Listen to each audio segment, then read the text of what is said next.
관세음보살. 먼저 팔보리심진언을 3번 외우겠습니다. 옴 무지짓다 못다 바나야미. 옴 무지짓다 못다 바나야미. 옴 무지짓다 못다 바나야미. 유튜브 불교대학 시청자 여러분 반갑습니다. 늘 들어와서 생활법문을 들으시면서 구독 안 해주신 분들은 오늘 좀 구독 좀 해주시면 좋겠습니다. 이 구독을 많이 해주시면 이것이 전부 점수가 되고 유튜브 불교대학이 발전하는데 많은 도움이 됩니다. 그리고 또 이걸 제작하는 우리 제작진들도 큰 힘을 냅니다.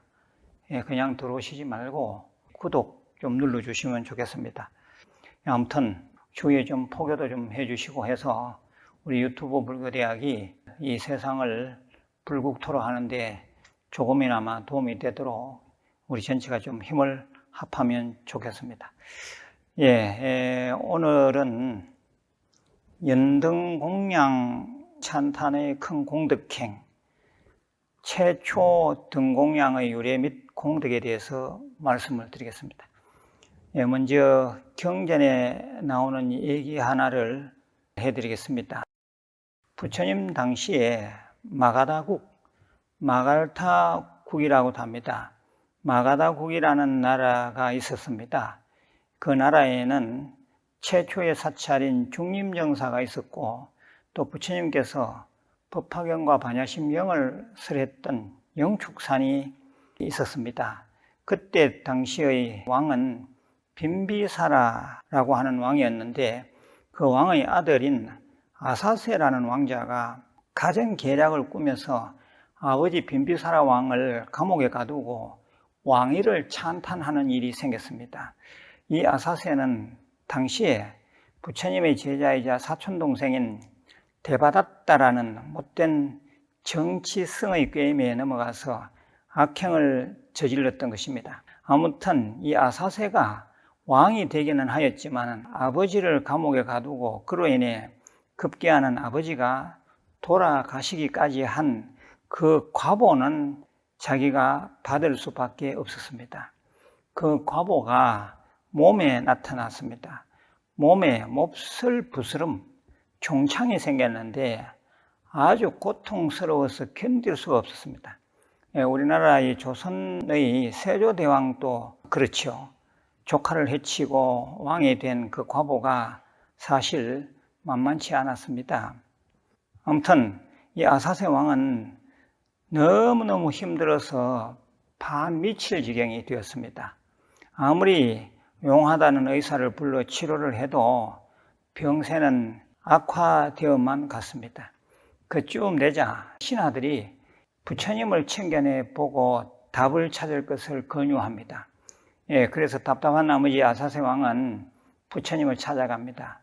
부처님을 뵙자 말자 아사세는 또 무슨 인연인지 부처님 앞에서 통곡을 합니다. 통곡을 하면서 자기가 저지른 죄업을 참회하게 됩니다. 아사세는 정말 부처님께 온 몸과 온 마음을 다 드러내놓고 깊이 참회하고 돌아갔습니다. 그 이후 지독히도 자기 몸을 괴롭히던 그 부스럼, 종창, 종기가 차츰차츰 사라졌습니다. 이후 아사세 왕은 신심이 생겼습니다. 독실한 불자가 됩니다. 후일에 여기에 대한 얘기도 좀 더 해드리겠습니다.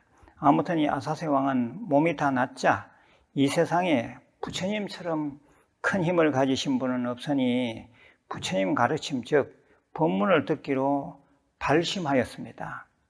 그리하여 궁 안에 법당을 만들고 정기적으로 부처님을 모시고 법문을 들었습니다.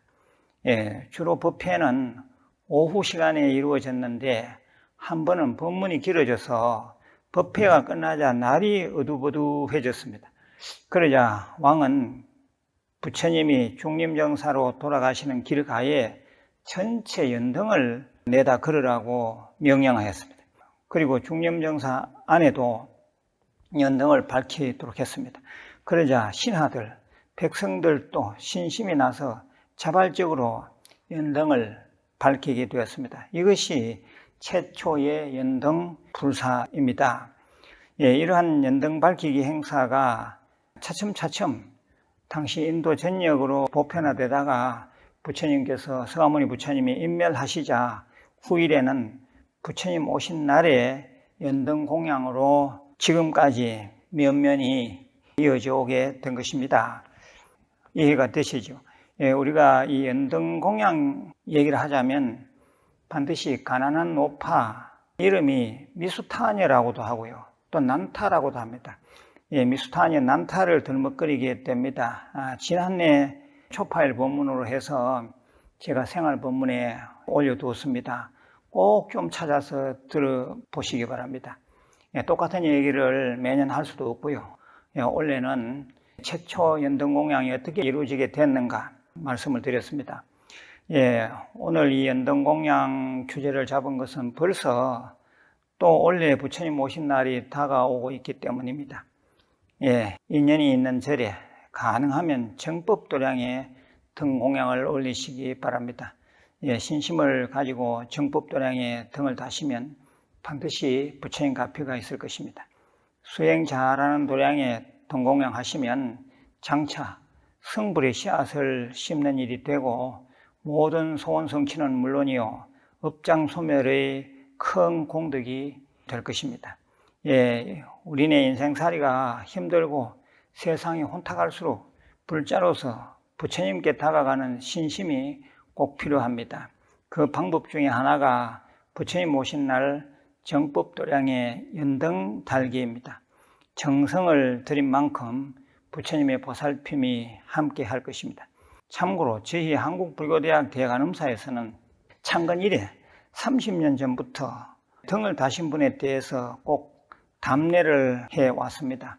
올해 답례 선물은 보왕삼매론 법문집입니다. 제가 보여드리겠습니다. 책이 적지만 내용은 아주 알차게 구성되어 있습니다. 그래서 등을 다신 분들은 보왕삼매론 법문집을 꼭 받으시길 바라고요. 그리고 또 1인용 예쁜 닭이 세트를 드립니다. 1인용 예쁜 닭이 세트는 이렇게 되어 있습니다.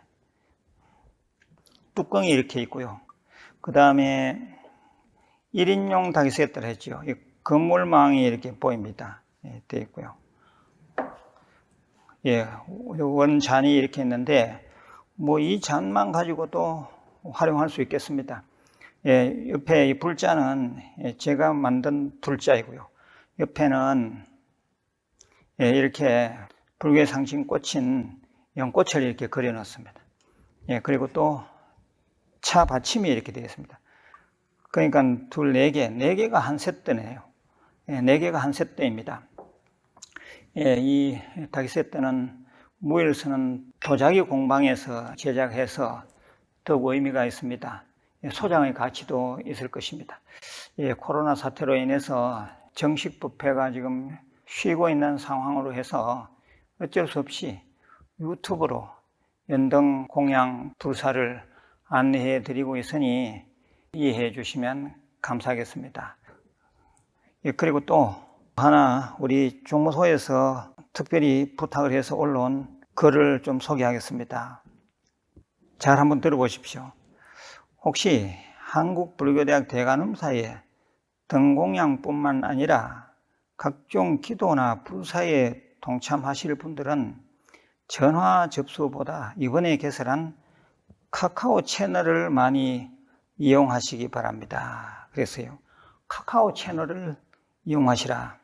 전화로 접수하면 주소와 생년월일, 이름을 일일이 수기로 받아 적어야 하는데 그러다 보면 이름이 틀리기도 하고 오류가 있을 수도 있습니다. 시간도 많이 걸립니다.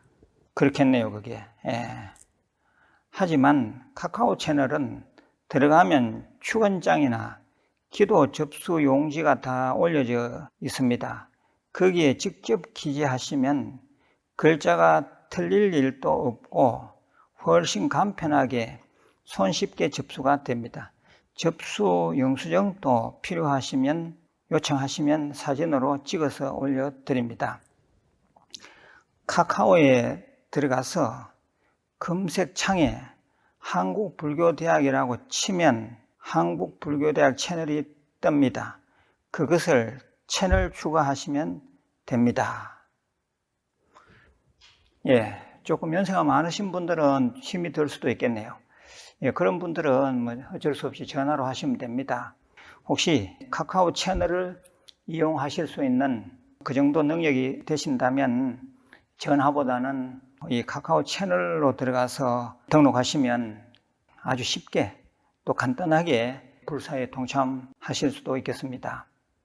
예, 우리 한국불교대학은 참 좋은 이서 중고등학교, 학교 인재불사, 유치원 어린이집은 말할 것도 없고 또 복지불사, 어르신들을 모시는 그런 복지불사에 아주 많은 신경을 쓰고 있습니다.